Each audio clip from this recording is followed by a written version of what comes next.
La paix est-elle possible? Bonjour Théophile Kouamouo. Bonjour. Merci de passer par le journal de TV5 Monde. Vous êtes journaliste ivoirien, vous êtes désormais exilé en France. Pourquoi?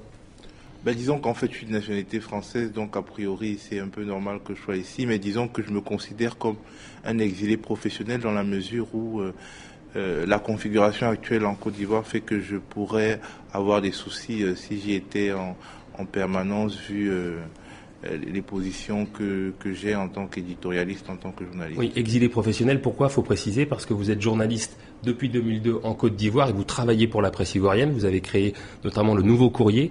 On a reçu il n'y a pas longtemps Venance Conan, qui est l'un de vos confrères, journaliste aussi ivoirien. Lui était exilé parce qu'il avait des menaces de la part de soldats de Laurent Gbagbo ou de proches de Gbagbo. Est-ce que vous considérez que vos situations sont similaires?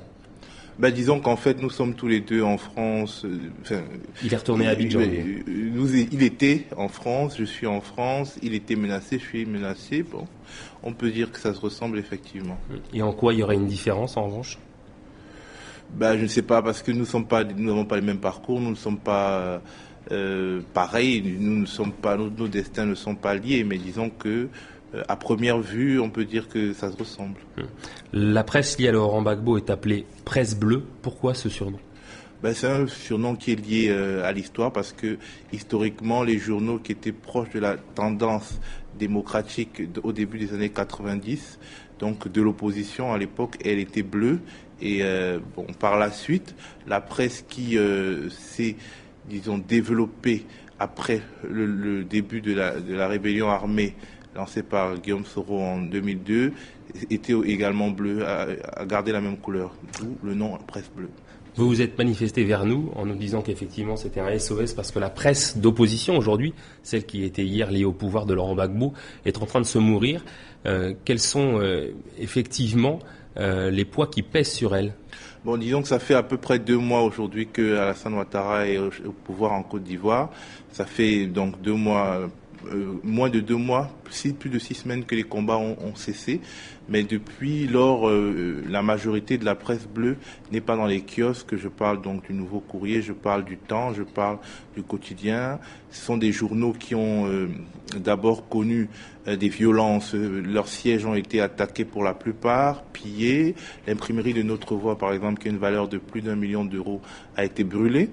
Notre Voix qui reparaît depuis 15 jours. Notre Voix qui reparaît depuis 15 jours parce que c'est le journal d'un parti politique, donc qui est baqué par une force politique qui est en négociation avec le gouvernement. Alors justement, certains disent qu'en fait la non-reparution aujourd'hui des journaux liés à Laurent Gbagbo est le fait qu'il n'y a plus de financement parce que Laurent Gbagbo n'est plus au pouvoir. Non, c'est absolument faux pour ce qui concerne le Nouveau Courrier. En tout cas, c'est un journal qui s'équilibre en dépenses et en recettes. La seule raison pour laquelle ce journal n'est pas en kiosque, c'est vraiment parce qu'il y a des menaces directes sur la vie de ceux qui s'y trouvent, des responsables de ce journal, de son directeur de publication, de son rédacteur en chef et de ses journalistes. Des menaces qui ont conduit beaucoup d'entre eux à vivre dans une semi-clandestinité à Abidjan. Et disons qu'il y a également un certain nombre d'informations qui nous reviennent, parce que nous sommes journalistes, donc nous pouvons également enquêter sur ce qui peut nous être réservé, qui ne sont pas bonnes. De plus, les imprimeurs sont menacés, ceux qui sont tentés d'imprimer cette presse-là sont menacés d'avoir leur outil de production brûlé, détruit, comme celui de Notre Voix. Dans ce contexte-là, nous avons vraiment besoin de la solidarité des journalistes du monde entier pour imposer, ce qui est finalement naturel, c'est-à-dire la liberté de la presse, le pluralisme de la presse en Côte d'Ivoire. Il y a eu hier un premier conseil des ministres du premier gouvernement d'Alassane Ouattara. Est-ce que vous avez eu des retours justement concernant cette liberté de la presse? Pas encore. Non. Qu'est-ce qui, selon vous, permettrait demain une liberté de la presse, sachant qu'on voit quand même des antagonismes très forts dans cette presse, avec des propos très radicaux et donc des actes très radicaux? Disons qu'en fait, il faudrait que les valeurs démocratiques s'installent. C'est un combat de longue haleine. C'est un combat qui a été mené par des personnes depuis l'indépendance de l'Afrique, avant même. Donc c'est un combat qui ne peut pas, avoir un terme aussi rapide qu'on peut l'imaginer. Mais il faudrait également que partout, l'on soit vraiment convaincu que c'est un processus qui est irréversible. Le Nouveau Courrier, dans ses derniers éditos, était très clairement favorable à Laurent Gbagbo et maintenait une forte résistance. Qu'est-ce qui fait qu'on va jusqu'au bout, comme ça, d'une position alors qu'on voit qu'à un moment donné, quand même, les choses ne sont plus tout à fait tenables? Bon, disons qu'en fait, l'histoire de la résistance en Côte d'Ivoire, c'est une histoire qui ne date pas de 2010 ou de 2011. Elle a commencé en 2002. Certaines personnes comme moi ont considéré que la création d'une rébellion à partir du Burkina Faso, de Blaise Compaoré et du Libéria de Charles Taylor, qui venait à l'assaut d'une démocratie en construction, la Côte d'Ivoire, qui avait déjà quand même connu une alternance démocratique, n'était pas une bonne nouvelle. Donc ces personnes ont considéré que la rébellion était une mauvaise chose. Elles ont par la suite considéré que la personne, en fait, qui était d'une certaine manière l'inspiratrice de cette rébellion ne devait pas être élue.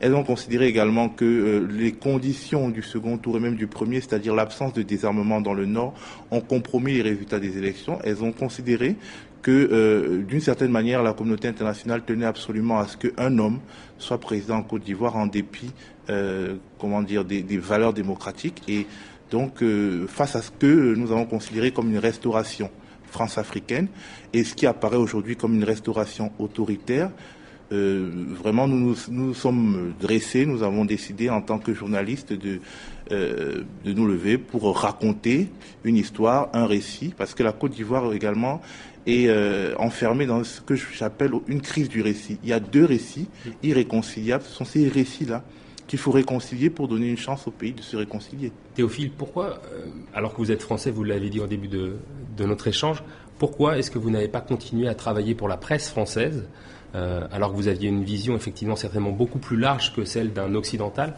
Pourquoi ne pas avoir fait le choix de continuer à travailler pour la presse française?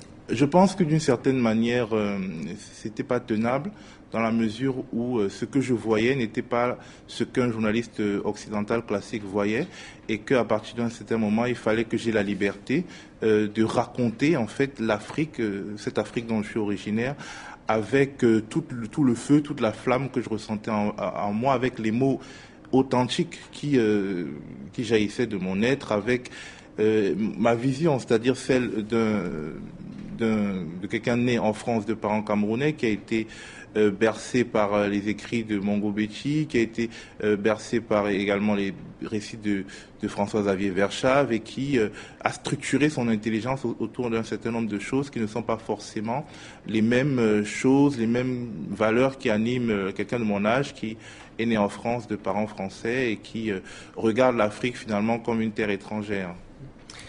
Théophile Kouamouo, merci beaucoup d'être passé par le journal de TV5 Monde. On va se quitter avec cette citation. Le journalisme est un métier où l'on passe la moitié de sa vie à parler de ce qu'on ne connaît pas et l'autre moitié à taire ce qu'on le connaît.